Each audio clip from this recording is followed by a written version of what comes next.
So many pieces all back together now. What's your vision?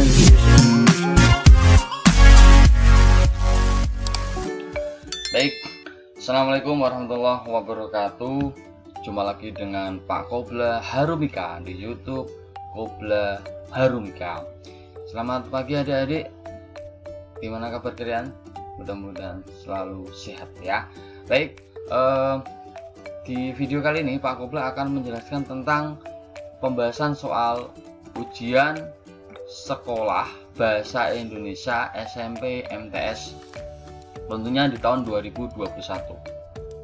Ini Pak Kobla sampaikan prediksi ya. Jadi mudah-mudahan dan biasanya soal ini akan muncul di ujian kalian. Bagaimana videonya? Simak berikut ini. Langsung saja di nomor 1 ya. Kita baca bacaannya. Isi teks berita tersebut adalah, kita baca sebentar ya. Sepintas lalu program penerapan plat nomor ganjil genap terlihat baik. Namun demikian, saya mengkhawatirkan efek tes dari program ini. Jelas di sini ya. Kita langsung cari kata kunci ya. Di sini ada kata namun demikian. Ingat, kalau dalam satu paragraf ada bacaan dan di kalimat kedua ya ada namun, yang penting tidak kalimat pertama ya. Tidak mungkin namun diletakkan di kalimat pertama ya. Ada kata namun, kemungkinan isinya adalah kebalikan dari ini. Nah, jadi sepintas lalu program penerapan plat nomor ganjil genap terlihat baik. Berarti di sini pasti tidak baik, ya kan? Namun demikian saya mengkhawatirkan efektivitas. Berarti khawatir. Khawatir berarti apakah optimis? Jelas. Langsung kita cek yang pasti salah. Di optimis berarti salah. Pasti salah. Kalau di sini saya mengkhawatirkan kan pesimis. Atau mungkin a priori. Kita cek kalimat berikutnya. Kita lihat saja situasi di jalan-jalan protokol Jakarta. Berarti ini apa? Mengkhawatirkan ada kalanya malah mungkin hampir setiap harinya ruas jalan ini dipenuhi kemacetan. Berarti apa? Khawatir berjalan baik. Jumlah kendaraan pribadi yang melewati ruas jalan ini pun dari jalan tol pun tidaklah sedikit. Khawatir, tidak baik. Bahkan ada yang berpendapat salah satu penyebab kemacetan adalah ketidakseimbangan antara ruas jalan dan jumlah kendaraan. Berarti apa? Jelas. Kalimat kedua ini adalah kata kunci. Ingat, harus ada kata namun. Sudah kelihatan ini jawabannya ya. Jadi triknya kalau nanti ada bacaan, kalau disuruh mencari isi teks, kalau ada kata namun, lah itu adalah kata kuncinya. Maka jawaban yang tepat apa? Ini salah ya. A priori itu bukan pesimis ya, tidak suka ya. Menambah kemacetan, tidak, ini adalah penjelas. Jadi jawabannya apa? C, jelas. Pesimisme mengenai program penerapan plat nomor ganjil genap. Ya, itu kata kuncinya. Jadi korek. Jadi jawabannya apa? C. Jelas ya. Kata kuncinya adalah namun. Namun dari ini. Oke, kita lanjut kalimat ke. Nah, soal kedua. Gagasan utama paragraf di atas adalah, ya, gagasan utama hampir sama dengan nomor 1. Kita cek di kalimat pertama. Solo merupakan, ya ini kata kuncinya jelas, sudah kelihatan. Jika ada kata kunci merupakan, ada adalah, ya adalah, kemudian artinya jadi, ya ada artinya jadi. Kemudian ada apa lagi? Artinya jadi, kesimpulan. Ternyata di kalimat pertama itu jawabannya. Solo merupakan kota yang dijuluki kota batik. Maka jawabannya apa? A, jelas, korek ya. Sudah. Jadi kalau ada gagasan utama yang kamu cek hanya kalimat pertama atau kalimat terakhir.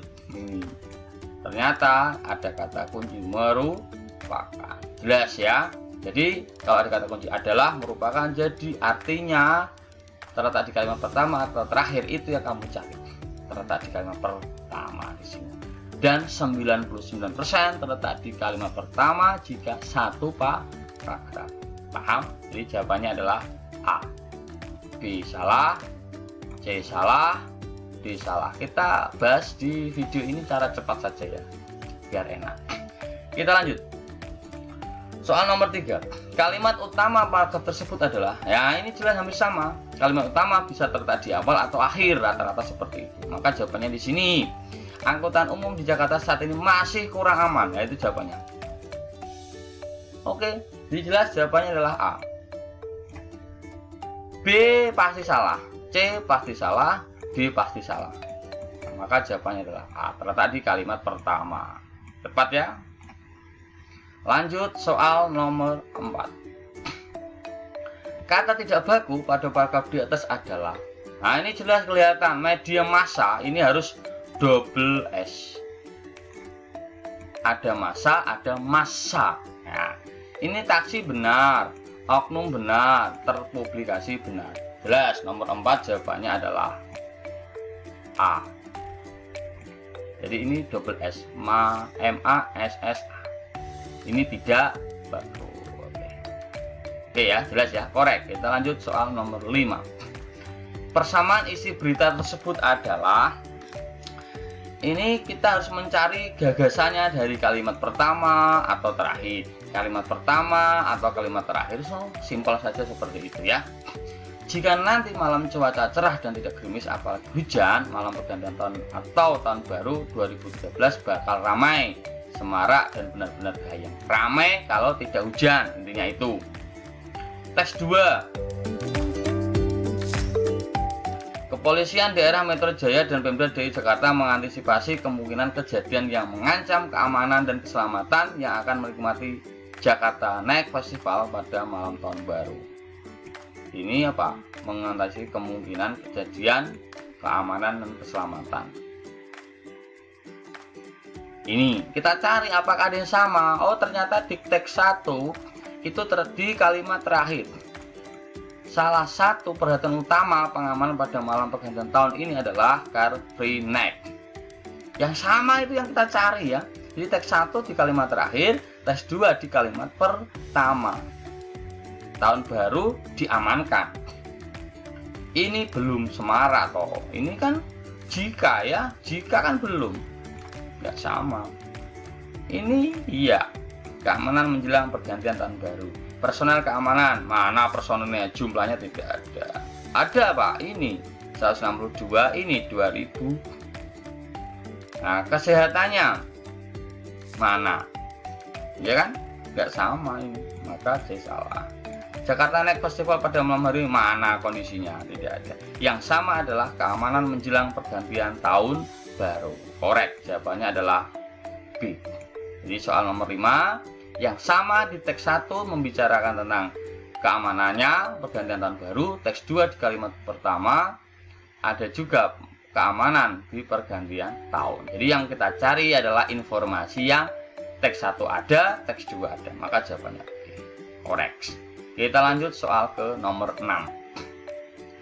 Menentukan perbedaan penyajian berita. Nah, tadi kalau persamaan, ini kita cari perbedaan teks 1 dan teks 2. Kita cek teks 1 siapa, apa, di mana. Kita cari gini aja. Jadi kan ada gagasan itu kan mengandung 5W1H ya. Apa, siapa, kapan, di mana, bagaimana ya. Mengapa? Nah, ini kita cari. Yang kita cari yang mudah-mudah saja, langsung mata kita memandang, nggak usah diurutkan kelamaan, memandang yang jelas-jelas saja. Cek kita Sabtu ya, Sabtu 21 jelas. Kalau ada kata Sabtu itu apa? Kapan? Nah, cari teks 2 yang pertamanya adalah kapan. Di sini kan ada 3 kalimat, maka 3 pertanyaan. Ada 3 kalimat, 3 pertanyaan. Ya, penyajiannya. Teks 2 Sabtu berarti kapan? Cari yang teks 2 pertamanya kapan. Ini siapa? Jelas salah. Gitu aja, kita nggak usah urutkan satu-satu kelamaannya. Kita yakin di situ adalah jelas, maka yang kita tuju saja ya, nggak kelamaan. Jadi antara C dan D. Terus kita cari lagi yang mata kita memandangnya aman. Salah seorang korban Supanti. Nah, ada nama ini. Nama berarti apa? Siapa? Oh, udah sama. Oh, ini siapa semua ya, Pak? Berarti kapan, siapa, di mana? Kapan, siapa, di mana? Sama, Pak. Berarti kita cek yang teks 1. Oh, gitu. Kita cek teks 1. Pesta tahun baru di Jakarta. Di Jakarta itu mau apa? Apakah apa atau di mana? Sebetulnya di mana, tapi kita cek. Nah, kalau itu merupakan gagasan, maka penyajiannya menggunakan kata apa. Ingat, meskipun ada tempat, tetapi kalau di situ adalah gagasannya, maka menjadi kata tanya adalah apa, bukan di mana. Pesta tahun baru di Jakarta malam ini akan berbeda dengan tahun-tahun sebelumnya. Ini kalau gagasan, pertanyaannya adalah apa, bukan di mana, karena fokusnya tidak di Jakarta, tapi pesta tahun baru. Pemprov DKI menggelar Jakarta Night Festival di, lah ini ya, di sepanjang, berarti ini di mana? Berarti teks satunya itu apa? Kalimat keduanya di mana? Kalimat ketiga siapa? Siapanya tadi? Ini gabungan ya. Sebetulnya ini hanya 3 kalimat, tetapi ini hanya penambahan ya. Terus mengapa? Karena terjadi kemacetan ya, maka akan ditutup. Maka korek jawabannya adalah C. Ingat, kalau kalimat pertama itu gagasan, meskipun ada tempat, bukan berarti di ya. Pada pesta tahun baru di Jakarta malam ini akan berbeda dengan tahun-tahun sebelumnya. Itu kan gagasan. Maka pertanyaannya apa? Apa ya? Apa itu gagasan ya? Jadi kata tanya apa adalah gagasan. Kalau di kalimat kedua jelas di sepanjang, berarti di mana. Jadi jangan langsung meskipun ada tempat kamu langsung di mana, jangan. Tetapi kita cek bisa kemungkinan apa, bisa kemungkinan di mana. Karena ini gagasan teks 1, maka pertanyaannya penyajiannya menggunakan kata tanya apa. Jelas, jadi jawabannya adalah C. Korek. Soal nomor 7. Yang termasuk iklan permintaan adalah, permintaan itu apa? Jangan kita cek ya, meminta ya, meminta dijual Suzuki merah jambu. Nah, ini sama-sama ya. Kita cek saja yang membedakan apa ini. Dijual Suzuki merah jambu ya, tahun 2000, Rp 7 juta, nego plat ya. Nah, menghadapi soal semacam ini kan mirip-mirip ya. Apa bedanya? Penulisan ya, penulisan. Nah, ini sama ini, platnya sama. Yang bedanya apa? Ini titik, tidak ada titik. Nah, ini kita cek, salah. Suzuki kecil, salah. Yamaha kecil, salah. Ya kan? Honda hanya kapasitas sudah benar. Merah jambu ya, MS titik ya, tahun 2000 titik. Nah, ini dicari SPG yang D ya.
Kita lanjut soal ke-8.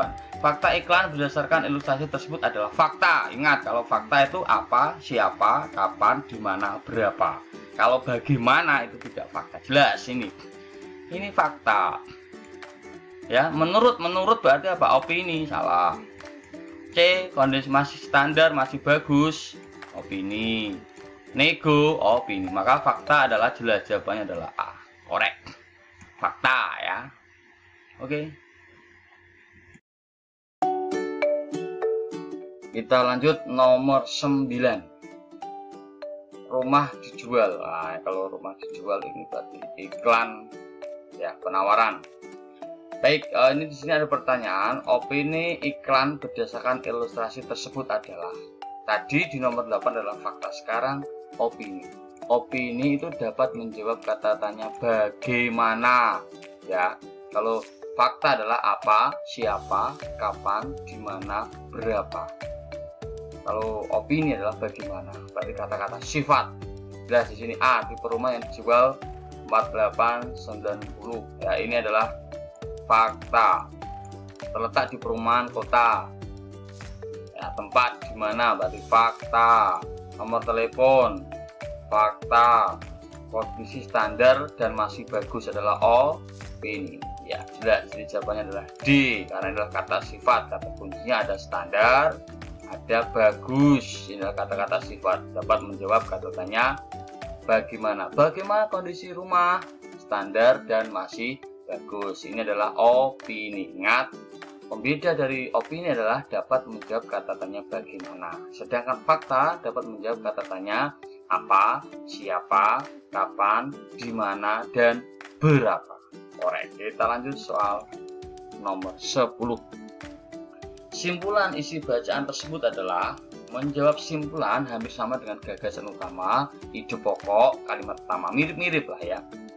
Jadi kita cek nomor 10. Peringatan Hari Buruh tanggal 1 Mei akan diisi dengan aksi buruh.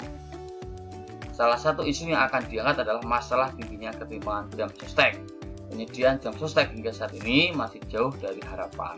Dari 30 juta pekerja di sektor formal di Indonesia yang terdaftar mengikuti jam sostek baru 9 juta orang. Maka dia kaum buruh ini melakukan aksi ya. Kondisi ini menunjukkan masih banyak perusahaan yang mengabaikan kewajibannya. Diperlukan sosialisasi dan tindakan tegas oleh pemerintah terhadap perusahaan yang mengabaikan jam sostek. Simpulannya apa ini?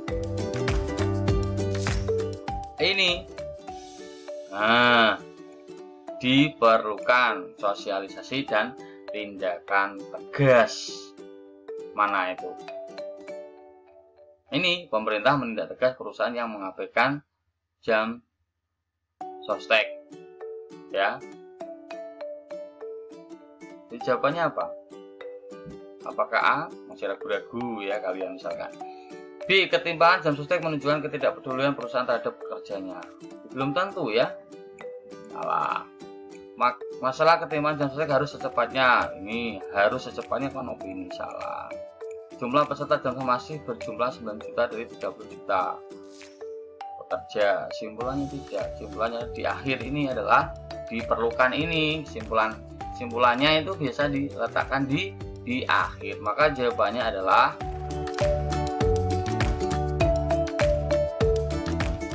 pemerintah menindak tegas perusahaan yang mengabaikan jam sostek. Korek.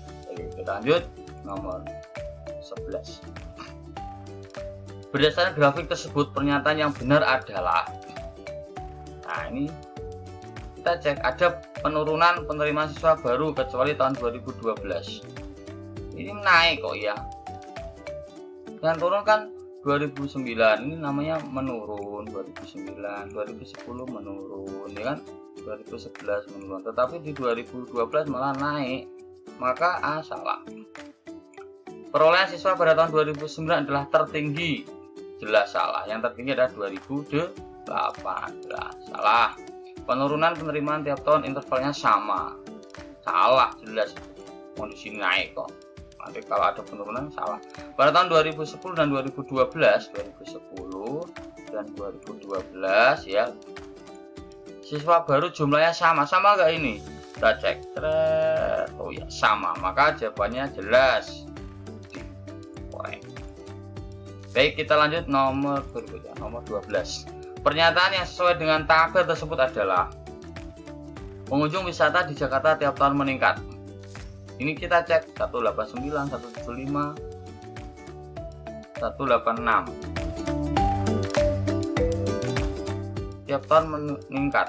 Meningkat gak ini? menurun ya, kan 89 ke 75 kan menurun, salah. Pengunjung wisata di Yogyakarta ya tiap tahun meningkat. Yogyakarta, cek Yogyakarta, ini meningkat, nah ini turun ya kan.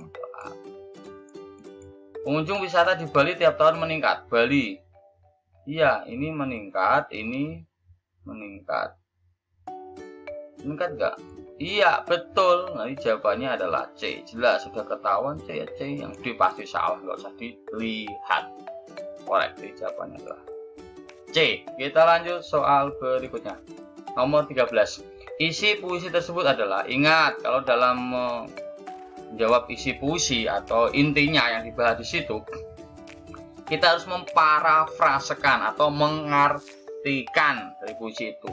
Kita baca ya. Dengan puisi aku bernyanyi sampai senja. Senja itu tua ya, umurku nanti. Dengan puisi aku bercinta berbatas cakrawala. Dengan puisi aku mengenang keabadian yang akan datang. Keabadian. Kita cek saja ya. Pendengar ingin bernyanyi.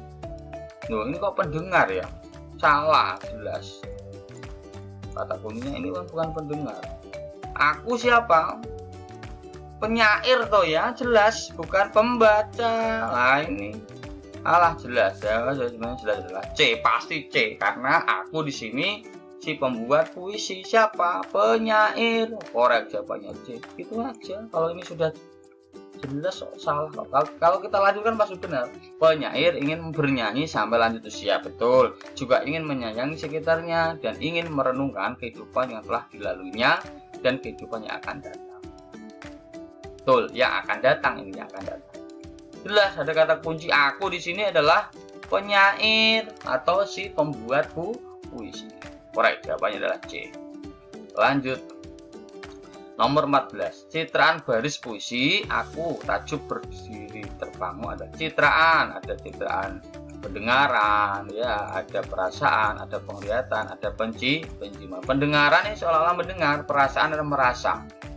Ya, sedih, senang, penglihatan melihat benda-benda, penciuman, bau-bau ya. Kita cek di sini. Jelas lah ya, pasti akan kelihatan yang dominan yang mana. Berdiri aku, berdiri apakah didengar? Tidak, tetapi dilihat. Memandang, dilihat. Ombak, ombak itu ada ombak apa? Dilihat. Pasir apa? Dilihat. Apakah ini pasir didengar? Enggak dilihat. Jadi jelas jawabannya adalah penglihatan. Korek ya. Jadi yang bisa dilihat adalah penglihatan. Ombak kan dilihat, takjub dilihat, ya kan. Balik lagi tengah segoro laut adalah dilihat, ya kan. Nggak mungkin didengar, tidak mungkin dicium. Paham ya? Jadi jelas gampang sekali adalah jawabannya C, penglihatan. Kita lanjut soal nomor 15. Sudut pandang penggalan cerita di atas adalah seperti yang sudah Pak Kublas sampaikan di soal-soal sebelumnya. Sudut pandang ada dua, sudut pandang orang pertama dan orang ketiga. Nah, kalau tidak ada aku, pasti orang ketiga. Kalau nggak ada aku, Pak, pasti orang ketiga. Kalau di sini nggak ada kata aku, pasti orang ketiga. Kalau satu ini pasti aku saja atau gabungan. Ya, aku dan dia, nya.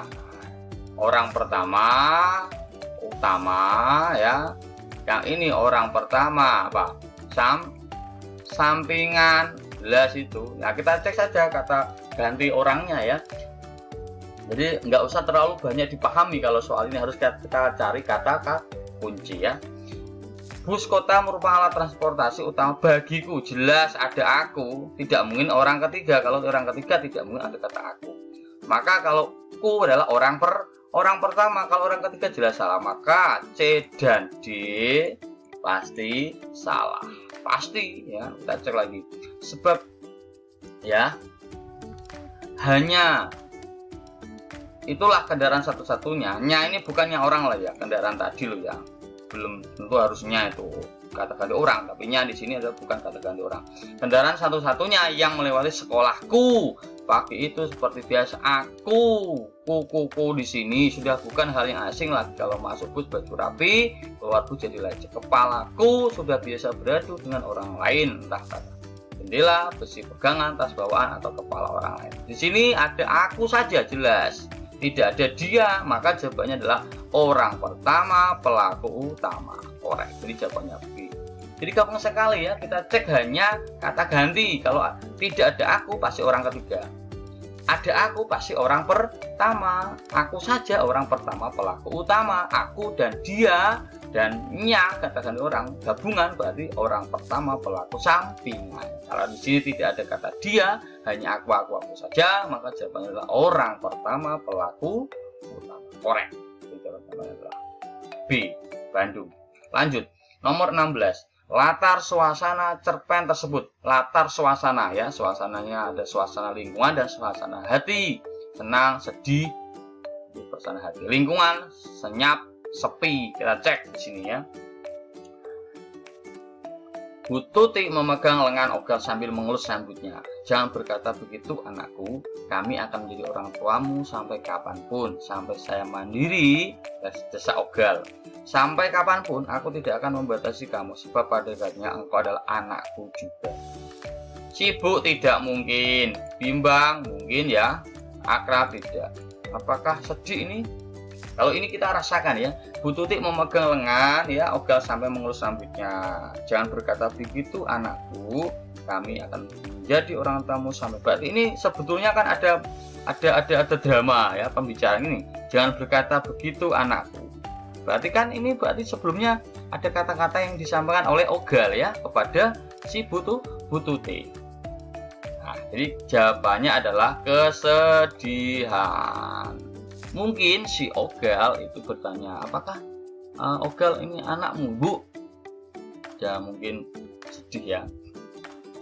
Nah itu, jadi memang kita kadang-kadang merasakan atau mengekspresikan apa yang ada di bacaan ya. Jadi jawabannya adalah A. Korek. Nomor 17. Tokoh Ogal dalam cerpen tersebut adalah ya apa? Ia juga biasa hidup prihatin sehingga tidak suka berfoya-foya. Berarti kan bagus ya, tidak suka berfoya-foya. Bolehkah saya menjajakan kue lagi, Bu? Pinta Ogal kepada Bu Tuti. Buat apa Ogal? Agar saya tetap bisa bekerja baik ya, berarti. Minta perhatian tidak. Apa? Baik, tegar, suka menolong, atau tegar dan semangat mandiri. Ya, ini perlu dikasih nggak? Si Ogal ini kan prihatin, tidak foya-foya ya. Dia juga membantu apa? Menjajakan ya, membantu ya, bisa menolong atau semangat mandiri. Buat apa Ogal? Agar tetap bisa bekerja. Nah ini berarti agar tetap bisa bekerja, berarti kan tidak baik hati ya, tapi lebih tepatnya ke tegar dan semangat mandiri. Agar tetap bisa bekerja, berarti dia ingin kondisinya tidak baik ya, karena kan tetap bisa bekerja. Kalau baik hati pasti kondisinya dia menolong ya, menolong belum tentu dia tidak membutuhkan pekerjaan kan, karena dia menolong. Maka kalau tegar identik dengan tetap bisa bekerja, berarti sebelumnya dia sangat membutuhkan pekerjaan. Beda dengan baik hati. Baik hati mungkin kondisinya dia tidak membutuhkan pekerjaan, tapi hanya sebatas menolong. Tetapi kalau tegar, dia keadaannya tidak baik. Dalam arti mungkin dia membutuhkan pekerjaan. Maka jawabannya adalah D. Korek. Kita lanjut ke soal nomor 18. Tema cerpen Sebatang Kara. Nah, tema hampir sama dengan gagasan, ide pokok. Ya. Maka jawabannya apa di sini? Kita harus membacanya ya. Dalam pengalaman hidupnya selama ini, banyak hal yang dapat Ogal petik. Ia biasa bekerja keras, tidak suka menggantungkan. Nah, bekerja keras, tidak suka menggantungkan. Ini kita garis bawahi. Ia juga biasa hidup prihatin, ya, tidak suka berfoya-foya. Bolehkah saya menjajakan kue lagi, Bu? Pinta Ogal ya. Buat apa Ogal? Agar saya tetap bisa bekerja. Kurasa tidak perlu Ogal, pusatkan perhatianmu untuk belajar. Sebentar lagi engkau akan ujian. Tapi saya tidak enak kalau menganggur, Bu. Temanya apa? Apa temanya? Keteguhan hati seorang anak yatim piatu, keraguan hati. Keraguan jelas tidak. Kasih sayang seorang anak yatim tidak. Keras kepala apalagi. Bila di sini keteguhan hati seorang anak yatim piatu, keteguhan dalam apa? Keteguhan dalam membantu dan bekerja keras. Baik, kita lanjutkan soal yang nomor 19. Pertanyaannya, perbedaan karakteristik dua novel tersebut ya. Perbedaan karakteristik ya, kita cari yang soal-soal sebelumnya ada yang persamaan. Sekarang kita cari yang perbedaan. Kita harus membaca ya. Kutipan 1. Syukurlah kalau kamu sudah datang. Emak hanya ingin minta maaf atas segala perbuatan emak yang kau anggap salah, Duk. Selama ini emak merasa tidak pantas untuk menjadi ibumu. Sebenarnya emak haus akan kasih sayangmu, Duk. Tapi bila kamu memang tidak mengendaki dari emak, ya tidak apa-apa. Sunyi sekejap. Jadi emaknya ini minta maaf kalau perbuatannya dianggap salah ya kepada anaknya. Tetapi kalau saya lihat di sini, si emaknya memang orang yang baik ya. Kutipan 2. Oh, nggak apa-apa Bu, saya ikhlas kok. Nggak apa-apa Dek Baren. Jangan Bu. Lalu Baren berlari meninggalkan ibu itu. Wah, baik benar anak itu. Semoga dalam lindungan Tuhan. Jarang ada orang yang jujur seperti dia di zaman sekarang ini. Jadi situasinya di kutipan 2, ini ada anak yang ada orang ya, bukan anak, diberikan seseorang ya, dan dia tidak mau ada balas budi. Dibuktikan dengan langsung dia meninggalkan ibu tersebut. Jadi anak ini orang baik hati ya. Jadi yang pertama tadi ibunya seorang ibu yang minta maaf kepada anaknya. Di kutipan kedua si anak yang baik hati tanpa meminta balas budi. Kita cek perbedaan karakteristiknya. A. Tema kutipan 1 kedatangan seorang, dan kutipan 2 doa sang ibu. Tidak ya, tidak ada doa di kutipan 2 dan tidak ada kedatangan seseorang. Di kutipan 1 ini harus ada seorang ibu ya. B. Kutipan 1 doa sang ibu bisa, dan kutipan 2 meminta maaf. Salah ya, ini kebalikan ya. C. Tema kutipan 1 meminta maaf, betul, dan kutipan 2 keikhlasan sang ibu. Salah, ini yang ikhlas bukan ibu tetapi anak tadi ikhlas membantu atau memberikan sesuatu ya. D. Tema kutipan 1 meminta maaf, betul ya, tadi ibunya minta maaf. Dan kutipan 2 doa sang ibu, betul, si anak yang membantu, dan si ibu karena dia sudah dibantu dia mendoakan semoga dalam lindungan Tuhan si anak tersebut. Korek. Jadi jawabannya adalah D. Paham ya? Oke, kita lanjut soal yang terakhir, nomor 20.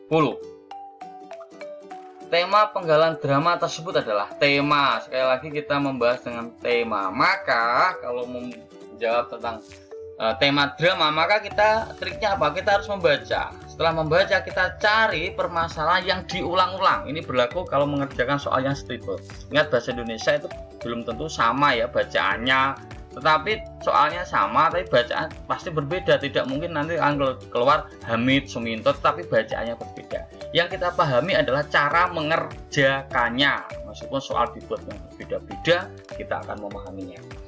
Kita cek ya. Minto, beruntung sekali kamu memiliki istri seperti dia, tapi anehnya engkau selalu kelihatan lesu, kata Hamid ya. Kemudian Minto menjawab, bagaimana tidak lesu? Gaji pegawai rendah seperti saya ini sangat tidak seimbang dengan harga-harga di pasar. Dia lesu ya. Siapa? Minto. Alasannya apa? Gaji pegawai rendah, tidak seimbang. Nah ini juga berarti kan pengulangan bahasan ya terlihat lesu tadi.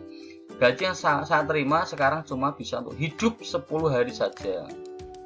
Yang 20 hari masih harus tutup dengan utang kalau perlu menjual barang yang layak dijual.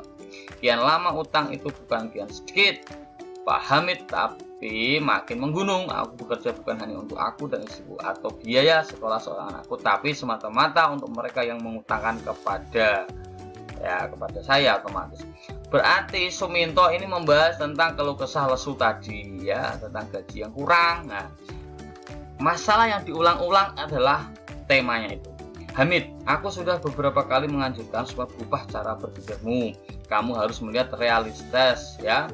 berpikir yang dialektik. Mestinya kau tidak perlu pesimis dengan gajimu yang tidak cukup, dengan gaji yang tidak cukup. Itu kamu harus bisa menggunakan kesempatan dalam segala cara agar rumah tanggamu menjadi kuat. Yang diulang apa? Gaji. Sumber permasalahannya apa? Gaji yang rendah. Itu adalah pengulangan makna kata atau permasalahan. Suminto menjawab, lantas apa? Aku harus korupsi untuk menutup kekurangan. Kekurangan dari apa? Gaji. Jadi gagasannya, permasalahan yang sering diulang-ulang, hal-hal yang sering diulang-ulang adalah gaji pegawai yang rendah.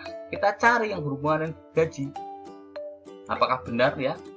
A. Kondisi ekonomi yang kekurangan. Bisa juga. B. Korupsi untuk menutup. Tidak, ini belum korupsi dia. Pesimis dengan gajimu yang tidak cukup. Mungkin. Istri yang baik. Tidak ada yang menunjukkan istri yang baik. Antara A dan C. Mana?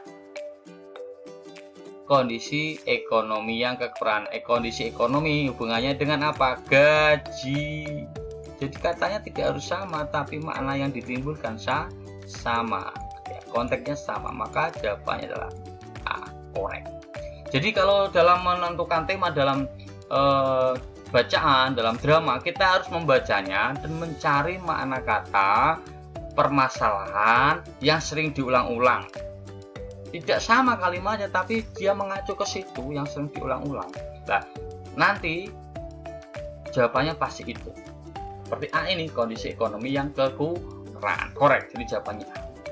Baik, soal 1-20 sudah Pak Kobla bahas secara rinci ya. Jadi ingat, soalnya belum tentu sama bacaannya, tetapi trik yang Pak Kobla sampaikan sama cara mengerjakannya.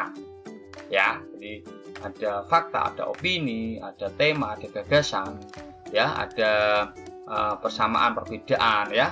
Tadi triknya sama dalam mengerjakan. Jadi kalian harus menemukan itu dan memahami penjelasan dari Pak Kobla dari awal sampai akhir.